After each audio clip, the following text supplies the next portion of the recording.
Hello everyone, it's Harry from Hotspur TV. Back with another video. Tottenham 1, Palace 3. Yeah, guys, get used to it because we're going to be in the Championship next season. Yeah, let's talk about the game. Yeah, so starting lineup. There was some interesting changes, but I'll try and be quick about it. Vicario in goal, despite the rumours this week today really, that Kinski might get the nod. So there was no change there.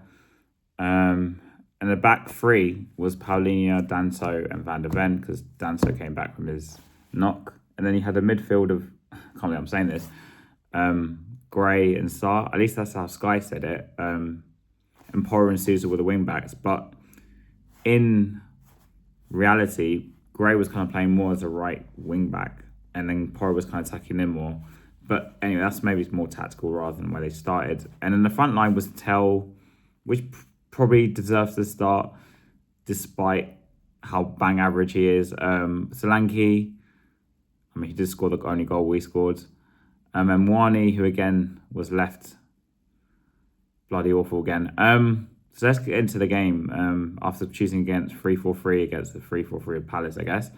But Palace were all over us, and they could have been maybe 2 or 3-0 up at half time. And they did have a disallowed goal from Sarr, not our Sarr, who, to be honest with you, was very close. I think it was literally like millimetres, and they were very, very unlucky not to be 1-0 up. But we went and scored through Solanke. To be fair to Gray, he worked hard for the assist. And we went 1-0 up, and you're thinking, you know, with 1-0, maybe there's some hope in us to stay up. But no, when he conceded the penalty 5 minutes later, Van der Ven pulls one of their players and it gets given as a penalty. Van der Ven gets sent off. I do think the red card was a bit harsh. Probably yellow was probably more reasonable, but some may argue he was the last man. So maybe there is no argument I have there. But when things are going against you, they are going against you. And yes, they scored the penalty. Vicario didn't even get near it, but it's not really his fault. And then they get the second from Strand Larsen. And then they get the third before halftime. We're 3-1 down at halftime with 10 men. Basuma Gallo came on in the midst of all of that, but how much do you expect them to do in reality in the situation we're in? And the second half starts, and Spurs did have a few chances. Danso had a header, a bit unlucky. But in reality, Palace kind of just saw out the game, and we didn't really do much. But we only had 10 men. We're running out of players on top of that. But we should all make peace with the fact that we are going down. People need to understand it. Just so you guys bear in mind, we have Atletico Madrid on the 10th of March away. God knows what team we're going to put out there, because personally, I don't think we stand a chance to beat Atletico Madrid in the Champions League, but we still have nothing else to go for. But at the same time, Van der Ven and Romero will probably play, because Romero will be back. He's not suspended for the Champions League, and Van der Ven is now suspended in the league. So I think Romero, I'm not sure if he misses Anfield or not, but they'll definitely be starting, because I guess we can rest Danso and Paulinho in that game maybe.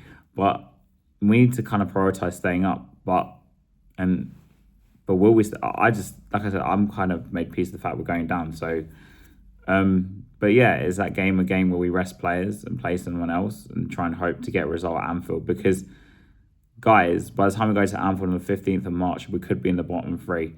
West Ham play Man City at home. Now, of course, City drew it to Forest last time out at home. And West Ham, obviously, won away to Fulham. So it wouldn't surprise me if West Ham went and beat Man City now at home, because City, they're probably not going to win the title. Let's be honest, yeah. Like Arsenal winning the title as well. Probably the worst year in history, 2026.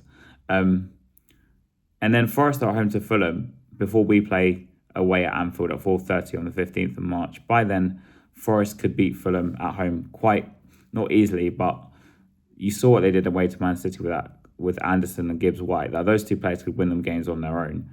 And they looked like they got fight in them under Pereira, and they were fighting a lot, man. They were really fighting a lot away to City. So I could see them being Fulham at home, and I could see West Ham being Man City, because Man City are quite flimsy this season as well.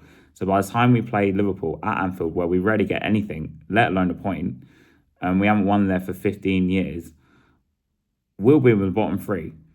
And bear in mind, Wolves, if they keep winning games, they could catch us. Burnley could even catch us. So I think by the 15th of March, by the time we kick off away to Anfield, and we probably won't get anything at Anfield anyway, we'll be 18th. And we'll be in the bottom three. And do the players have the fight to get out of that? From what I've seen, no. And we're running out of players as well. So, guys, I think we need to get used to Championship football next season from now and start making your plans. Let's look at how we're going to get out of the Championship from now, because I think we're 100% getting relegated. Like, it's just, I can't see us getting out of this. Like I just alluded to, by the time we play our next Premier League game, we're probably going to be in the bottom three. So, what can I say? The club is dying. The club is dead. I don't know where else to put it. But still, come on, you Spurs.